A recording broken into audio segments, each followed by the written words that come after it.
क्या भारत चीन की चाल में फंस गया है?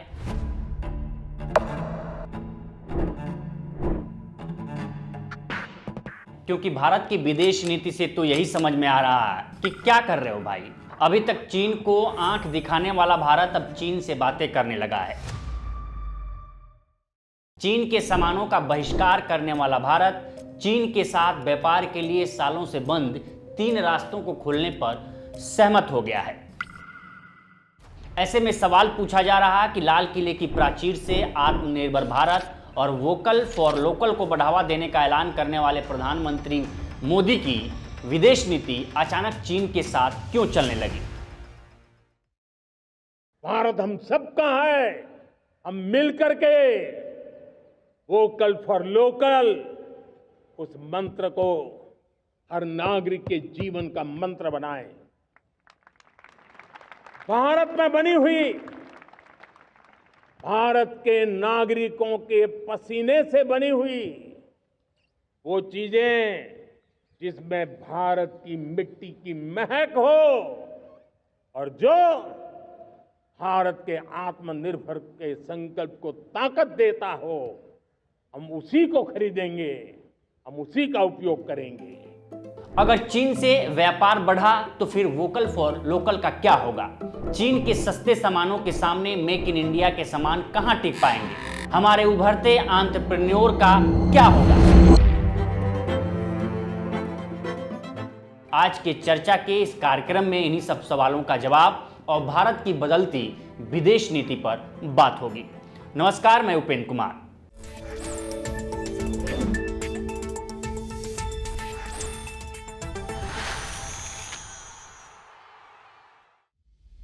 चीन के साथ भारत का व्यापार घाटा रिकॉर्ड 99 यानी 99.2 बिलियन डॉलर तक पहुंच गया है। साल 2014 में चीन के साथ भारत का व्यापार घाटा मात्र 36 बिलियन डॉलर का था। इसमें चीन से आयात 51 बिलियन डॉलर और भारत का निर्यात करीब 15 बिलियन डॉलर का था। लेकिन पिछले 10 साल में भारत की निर्भरता चीन पर ज्यादा हो गई है। चीन से आयात 1.9% की बढ़ोतरी के साथ ये रिकॉर्ड स्तर 125 बिलियन डॉलर पर पहुंच गया है, जिसमें भारत सिर्फ 16 बिलियन डॉलर का निर्यात चीन को करता है। पिछले 10 सालों में भारत सिर्फ 2 बिलियन डॉलर के निर्यात की ही बढ़ोतरी कर सका है, जबकि चाइना से निर्यात 100 बिलियन डॉलर के पार चला गया है। ऐसे में सवाल है कि अगर भारत चीन के साथ सामान्य रुख अपनाए तो फिर make in India, local for vocal और आत्मनिर्भर भारत का क्या होगा? 2014 में मोदी सरकार के आने के बाद भारत की विदेश नीति में काफी कुछ बदलाव दिखा।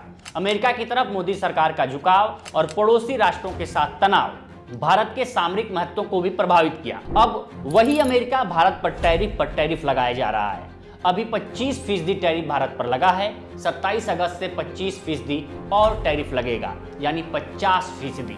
इससे भारत के उद्योग को बड़ा झटका लगेगा। जानकारों का कहना है कि संतुलन को बनाए रखने के लिए ही मोदी सरकार चीन की तरफ देख रही है, लेकिन चीन अभी भी भारत के लिए फार्मास्यूटिकल और कृषि क्षेत्र खोलने के लिए तैयार नहीं है। चीनी विदेश मंत्री वांग यी ने 18-19 अगस्त 2025 को भारत का दौरा किया। यह उनकी 3 साल बाद पहली भारत यात्रा थी, क्योंकि आखिरी बार वह 2022 में भारत आए थे। वांग यी ने विदेश मंत्री एस जयशंकर और प्रधानमंत्री नरेंद्र मोदी से मुलाकात की। चीन ने भारत की आपूर्ति जरूरतों जैसे रेयर अर्थ मिनरल्स, उर्वरक और टनल बोरिंग मशीनों में सहायता की पेशकश की। कैलाश मानसरोवर यात्रा को फिर से शुरू करने, सीधी उड़ानों की बहाली और वीजा प्रक्रिया को सरल बनाने पर सहमति बनी। इसके अलावा लिपुलेख, शिपकिला और नाथुला दर्रों के माध्यम से सीमा व्यापार को फिर से शुरू करने की योजना बनाई गई।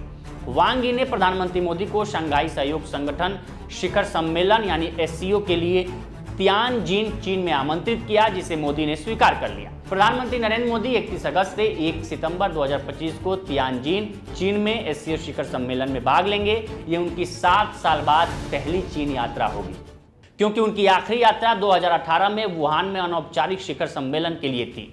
जानकारों का मानना है कि भारत वैश्विक मंचों पर अपनी स्थिति को मजबूत करने और क्षेत्रीय स्थिरता को बढ़ावा देने के लिए चीन के साथ रचनात्मक संबंध चाहता है। भारत और चीन दोनों ब्रिक्स, एससीओ और G20 जैसे मंचों पर सहयोग करते हैं। भारत चीन के साथ बेहतर संबंधों के जरिए फार्मास्यूटिकल और कृषि क्षेत्रों में अपने निर्यात को बढ़ाना चाहता है ताकि व्यापार घाटा कम हो। साथ ही भारत की प्राथमिकता रेयर अर्थ मिनरल्स और उर्वरक जैसे महत्वपूर्ण आयातों को सुरक्षित करना भी शामिल है, क्योंकि रेयर अर्थ मिनरल्स में चीन का पूरी दुनिया में एकाधिकार है। दुनिया का 94% रेयर अर्थ मिनरल्स अकेला चीन रिफाइन करता है और दुनिया के देशों को निर्यात करता है। चीन की इसी ताकत के आगे ट्रंप को अपना टैरिफ वाला हथियार वापस लेना पड़ा।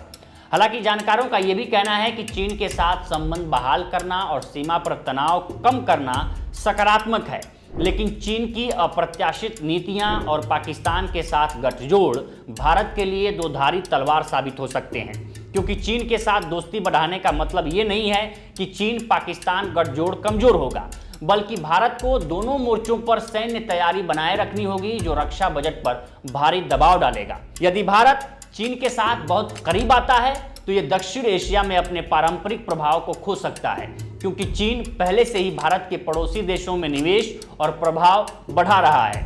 इसके अलावा भारत क्वाड, सागर और भारत मध्य पूर्व यूरोप कॉरिडोर यानी कि IMEC नीति के माध्यम से क्षेत्रीय कनेक्टिविटी में नेतृत्व करना चाहता है, जो चीन के प्रभाव को संतुलित करने का प्रयास है।